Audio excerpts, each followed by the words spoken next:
Dhoraji નવચેતના group દ્વારા ફૂલડોલ રશિયાનું સુંદર આયોજન કરવામાં આવ્યું હતું, જેમાં કીર્તન મંડળી દ્વારા રશિયા રજૂ કરવામાં આવ્યા હતા। મહોદય શ્રી મિલન બાવા દ્વારા સર્વે વૈષ્ણવ ભાઈઓને આશીર્વાદ આપ્યા હતા। અહીં સૌ વૈષ્ણવ ભાઈઓ તેમજ બહેનો રશિયાના રંગમાં રંગાયા હતા। આ તકે બહોળી સંખ્યામાં ગ્રામજનો રશિયાના રંગમાં રંગાયા હતા। આ કાર્યક્રમમાં દાતાઓનું સન્માન કરવામાં આવ્યું હતું।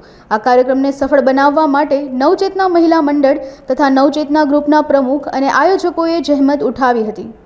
તરીકે રશિયાનું નવચેતના ગ્રુપ મંડળ અને નવચેતના મહિલા મંડળ તરીકે ભવ્યથી ભવ્ય આયોજન કરેલું છે અને આ આયોજનમાં સર્વ જ્ઞાતિજનોએ બહોળી સંખ્યામાં લાભ લીધો અને વલ્લભપુર ઉપલેટાથી મિલન બાવા પધારેલા હતા અને દ્વારકેશ મંડળી રાજકોટથી જે રશિયાનું રસપાન કરાયેલું એમાં અમે બહુ જ્ઞાતિજનો ભાવ વિભોર થઈ ગયેલા અને ખૂબ આનંદ અને ઉત્સાહથી હોળી ઉત્સવનો અમે આનંદ ઉલ્લાસ સાથે અને સર્વ જ્ઞાતિજનોએ હરખભેર ઉજવી અને પ્રસાદ સાથે લીધેલો હતો।